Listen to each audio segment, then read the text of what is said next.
Hey guys, Double Wide 6 here, and I had a recent incident happen.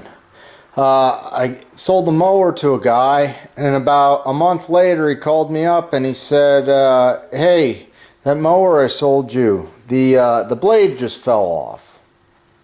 So I was like, alright, why don't you bring it over, I'll put it back on for you. And I hung up the phone, and I'm thinking, man, that's kind of scary. You're using a mower and the blade comes off, because I always use impact to put on the blades. So anyhow, the guy shows up, and he has the mower in the car, and he has the blade. The blade, when the mower left, was brand new. This blade is not brand new. This is just an example. There was a nick in the blade that looked like that. Alright, so, you know, a pretty good chunk. And then the same thing on the opposite side. And I noticed that when he had the bolt in his hand, the bolt was sheared off. So I said to him, did you hit anything? And the guy told me point blank, no. And I said, well, when I showed him the dents on the blade, I said, there's absolutely no way that a brand new blade is going to have dents like this, you know. And then the guy said, well, you know, my son was using the mower. So I said, well, you better ask your son, because I guarantee you he hit something. So, you know, regardless, I said, you know, I'll take a look at it. I'll see if I can, you know, get the bolt off the mower. So when I took a look at the engine on the lawnmower, at the bottom of the crank, we pulled off the blade adapter, and sure enough, the bolt was completely sheared off inside the crank. There was nothing sticking out whatsoever, nothing I could get a vice grip on, nothing at all.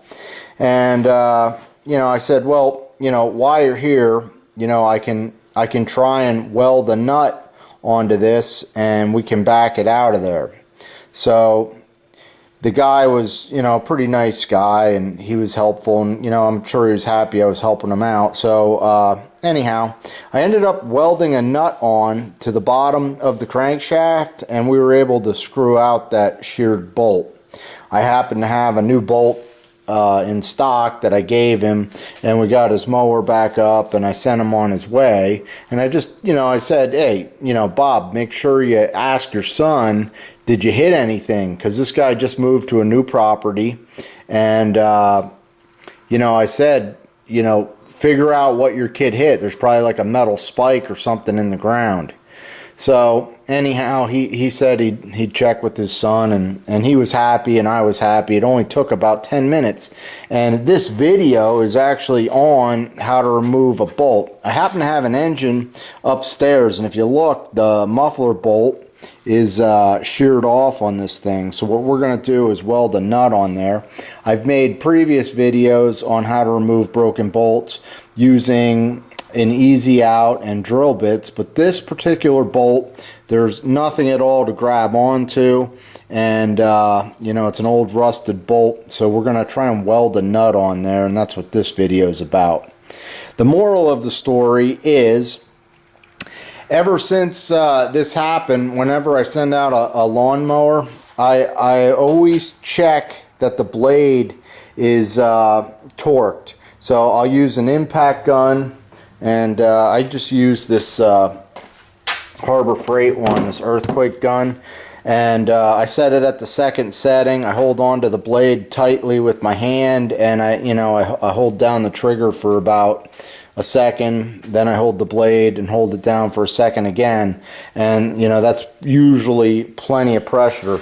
And then I take my torque wrench, and for most push mowers I set it to about 60 pounds and just double check that the blade is torqued.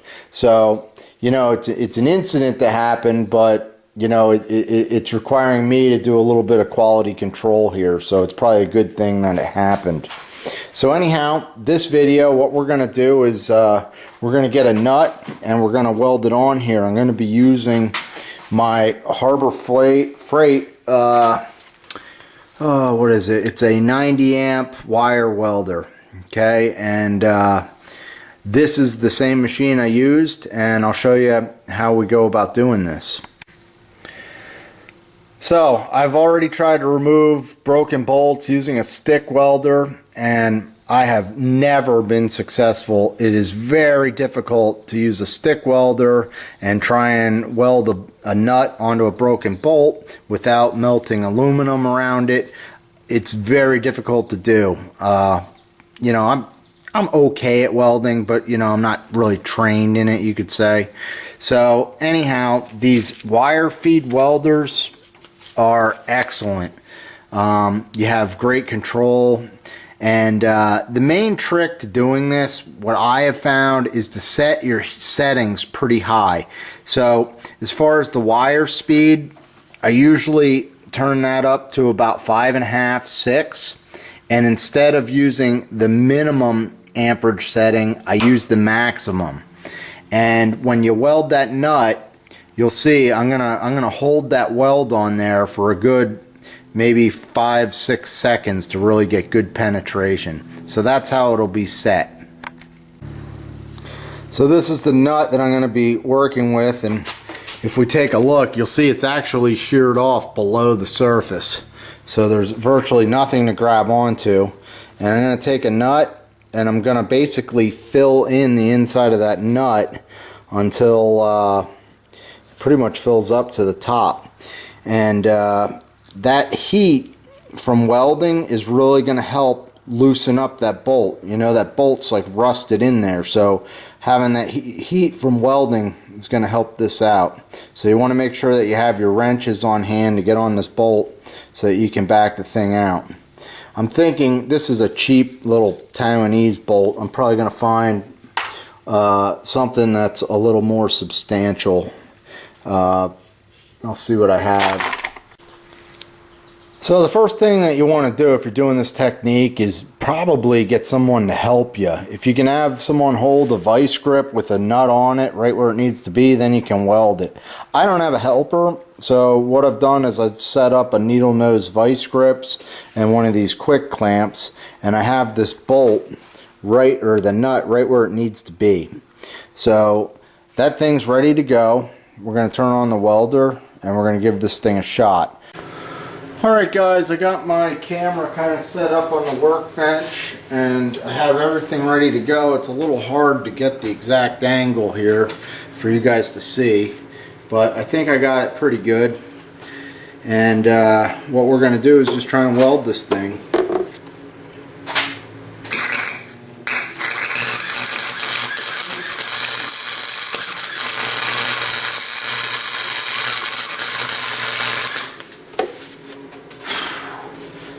As you can see, it's burning red hot,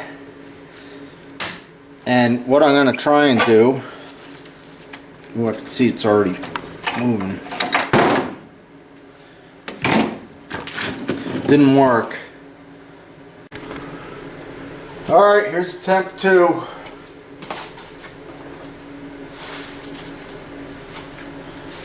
Trying that cheaper nut because I couldn't find another one, so it's nice and shiny. We'll see if it holds up.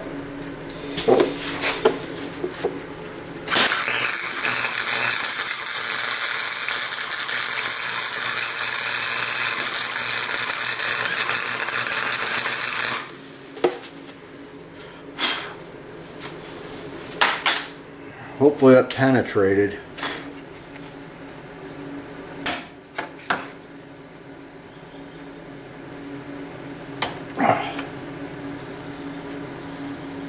Nope. Okay, so after 2 failed attempts, it looks like I'm not getting penetration on the broken off bolt. So I'm going to try and weld on top of that to give me a little something to weld onto. So I cleaned it off.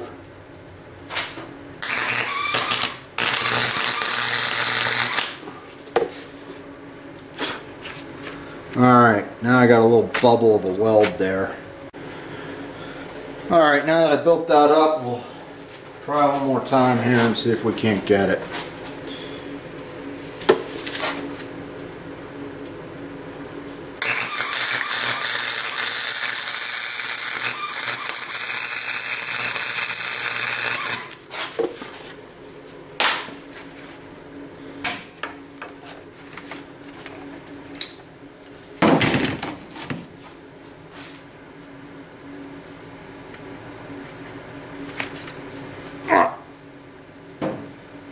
See how tight it is.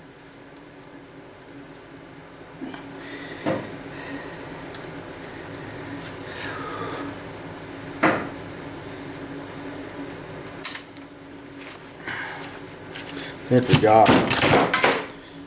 This that nut is the nut actually bent.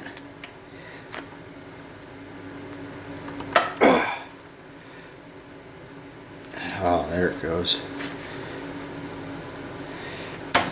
It's hot as can be. Yeah. Well, we have some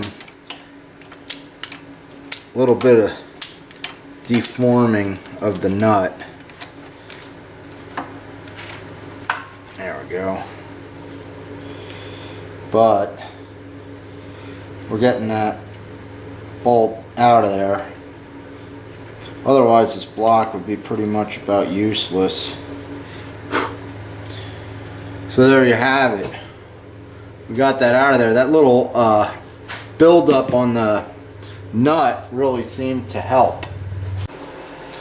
Alright guys, so as you can see, we successfully, after 3 to 4 tries, got that bolt out of there.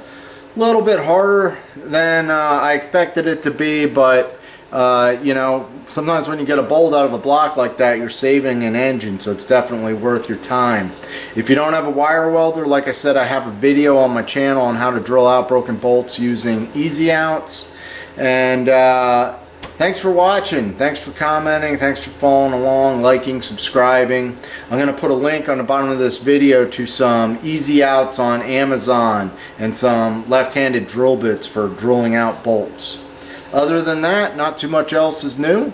And as always, have a great day.